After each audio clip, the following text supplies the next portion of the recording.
Nous avons Axel au bout du fil. Bonsoir Axel. Bonsoir Eric. Il est là Axel. Le Dakar Axel, le Dakar s'était lancé d'Arabie Saoudite samedi dernier et on y voit déjà assez clair dans le classement automobile. Bah oui, parce que il y a un homme qui est en tête. Enfin, ils sont deux puisque en auto il y a toujours le copilote et le pilote. Cet homme c'est Nasser Al-Attiyah, le Qatarien, et puis son copilote, son complice. Ça fait longtemps qu'ils travaillent ensemble. Mathieu Baumel, qui est français. Ils sont sur Toyota. Ils sont quadruple vainqueurs de l'épreuve et ils ont remporté l'étape aujourd'hui, ce qu'on appelle la spéciale, la partie chronométrée, c'est la 5e étape. Ils avaient remporté la 2e étape aussi. Ils sont leaders depuis la 3e étape. Nasser Al-Attiyah, qu'on surnomme le prince des dunes, qui s'était imposé sur le Dakar notamment l'an dernier. C'est donc le vainqueur sortant. Eh bien, Nasser Al-Attiyah est confortablement installé en tête. Il a près d'une demi-heure d'avance sur son dauphin, à savoir Stéphane Peter Hansel. Stéphane Peter Hansel, c'est Monsieur Dakar, en référence à son record de 14 succès auto et moto confondus. Il est sur une Audi qui se veut révolutionnaire et pour l'instant, ils sont encore en train de découvrir leur véhicule. Stéphane Peter Hansel et son copilote. À la 3e place, c'est un Saoudien qu'on trouve, Yazid Al-Rachi. Il est lui aussi sur Toyota. Il n'est qu'à quelques minutes de Peter Hansel. Donc voici pour le trio de tête et voilà, c'est un trio qui, sauf casse, c'est ce qui arrive malheureusement souvent dans le Dakar, pourrait continuer assez loin. Et puis vous allez me demander, Eric, et alors les autres Français, notamment Sébastien Loeb, qui est désormais associé au Belge Fabien Lurquin, eh bien c'est compliqué pour lui parce que dès la première étape, il avait sur une piste rocailleuse à souhait subi une série de crevaisons. Il avait perdu 1 heure et demie. Lors de la 3e ou 4e étape, il se réconforte en remportant l'étape devant Stéphane Peter Hansel, juste pour 13 secondes. Mais aujourd'hui, à nouveau des soucis pour Sébastien Loeb qui est parti en tonneau. Alors plus de peur que de mal, mais il a encore perdu beaucoup de temps, une demi-heure. Bref, tout espoir de remporter le Dakar, ce Graal auquel qu'il espère toucher depuis un moment, depuis qu'il s'est lancé dans les années 2015 sur le Dakar, 2016 même, ça doit être 2016. Eh bien, lui qui a été 9 fois champion du monde des rallyes, il a du mal à concrétiser sur ce rallye raid. Il a fait 2 fois 2e du classement final, 1 fois 3e. Et là, pour l'instant, même le podium semble extrêmement difficile. Et j'en terminerai en vous disant qu'il y a aussi un Français qui s'est bien débrouillé, qui a remporté une spéciale, la 3e étape. C'est Guerlain Chicherit, étape qui avait été écourtée en raison de fortes pluies. Je ne sais pas si vous avez vu les images, Eric, ça s'était transformé, cette 3e étape du Dakar. C'était le Dakar c'était de la boue partout. Que dire d'Audi, Axel May, piloté notamment donc, par Stéphane Peter Hansel? Oui, parce que c'est intéressant la question que vous posez, parce que c'est Audi qui est arrivé l'an dernier sur le Dakar avec un concept novateur, comme je disais, une motorisation hybride. C'est-à-dire que c'est un groupe motopropulseur électrique. C'est un moteur électrique qui permet à la voiture d'avancer. Ça ressemble à un gros buggy, l'Audi.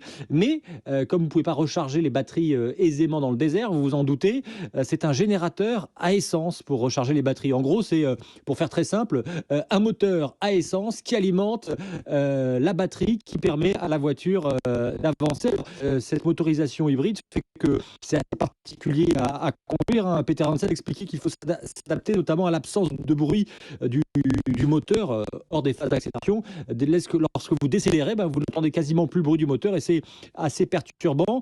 Voilà. Donc est-ce que cette motorisation qui se veut plus propre aura un avenir?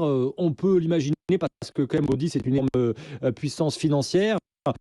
De montrer l'automobile. Mon cher Axel, on a des problèmes de liaison. Malheureusement, on arrive un petit peu à comprendre ce que vous dites, mais c'est assez désagréable malheureusement au niveau de l'écoute. Vous n'y êtes absolument pour rien. On va régler le problème. Je pense qu'on va vous rappeler évidemment dans un instant. J'en profite pour vous dire qu'à Stamford Bridge, c'est la mi-temps entre Chelsea et Manchester City, 0-0. Est-ce que vous êtes de retour, mon cher Axel? Écoutez, oui. on a l'impression que je suis sur le Dakar, alors qu'en fait je suis à mon domicile et la liaison est quasiment aussi compliquée que sur le Dakar. Donc vous étiez en train de nous parler d'Audi et notamment de ce moteur, de ce prototype hybride. Oui, je vous disais, ce prototype hybride, c'est un groupe. Alors, je sais pas, vous m'entendez correctement? Je vous pose la question quand même pour pas. Voilà. Finalement, le téléphone, ça marche aussi bien parfois que les lignes Internet qu'on utilise. Donc, c'est une motorisation hybride. Ça veut dire que c'est un groupe motopropulseur, un moteur électrique en fait, et qui est alimenté par une batterie. Mais la batterie, pour la recharger, on utilise un moteur à essence. Ça peut sembler assez paradoxal comme mode de fonctionnement, mais Audi s'est engagé dans cette voie et espère que ça portera rapidement ses fruits. Alors, ça a même fait débat parce que, vous savez, un peu comme au 24 heures du Mans, il y a une balance de performance pour que les voitures soient toutes au même niveau en fonction de leur motorisation. Et l'organisateur a estimé hier qu'on pouvait rajouter un peu de puissance aux Audi, ce qui a fait débat et notamment fortement déplu à Nasser Al-Attiyah, l'actuel leader du Dakar. La bonne nouvelle, Axel, côté français, un motard a gagné la spéciale du jour. Oui, un motard français nordiste, il s'appelle Van Beveren. Lui aussi, ça fait longtemps qu'il court après une victoire finale dans le Dakar. Pour l'instant, ça ne lui a pas souri, mais il a remporté la spéciale du jour. Et je vous propose de l'écouter après ce succès. Interview récupérée depuis les Sables Saoudiens. Ouais, je me suis fait un petit cadeau avec une journée de retard. Ça fait plaisir, ça fait du bien de gagner une étape, de faire une belle opération comme ça. Ça fait plaisir aussi que ça puisse payer d'essayer de vraiment naviguer depuis le début du rallye. Je mets vraiment une priorité à ça. Et c'est parfois frustrant quand tu vois que les pilotes devant parfois coupent tout au cap et voilà. Et là j'essaie de respecter vraiment les croisements. Et puis aujourd'hui ça a payé, donc c'était bien. Ouais, la moto est vraiment stable. C'est une moto avec laquelle j'ai beaucoup de confiance et qui me permet de rouler vite. Maintenant, c'est vrai qu'il faut rester vraiment concentré. Ça reste 2 roues et on roule de plus en plus vite dans les hors-pistes, c'est incroyable. C'est vrai que je me dis là, il faut pas percuter la mauvaise herbe à chameau.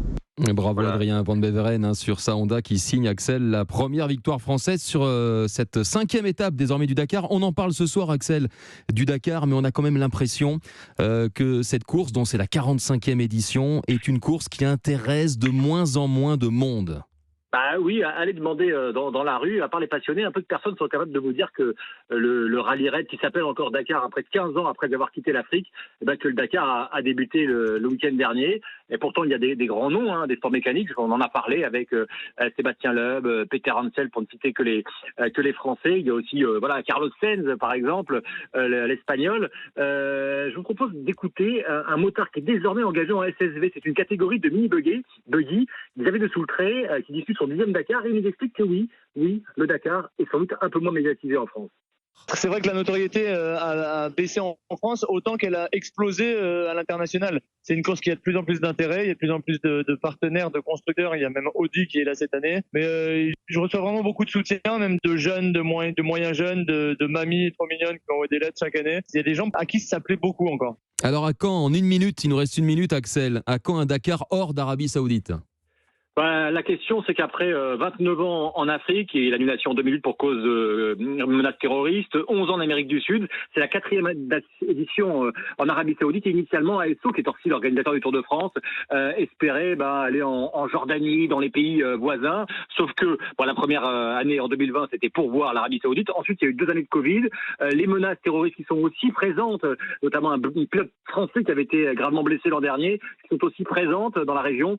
On peut donc se dire que ça sera compliqué d'aller rapidement hors d'Arabie Saoudite, sachant qu'il y a un contrat jusqu'en 2025 qui a été passé entre ASO, lucratif contrat bien sûr, et l'Arabie Saoudite. Effectivement, ce Dakar, en tout cas ce 45e Dakar qui prendra fin le 15 janvier à Dammam. Merci beaucoup Axel May de nous avoir accordé une dizaine de minutes pour évoquer ce Dakar. Je vous en prie, puis désolé pour les petits soucis de liaison, mais ça fait partie du charme. Mais vous n'y êtes pour rien, vous le savez très bien, vous êtes de la maison, vous savez comment ça se passe. Exactement, allez, bonne soirée Eric, bonne soirée à toutes et à tous. Bonne soirée et bonne nuit.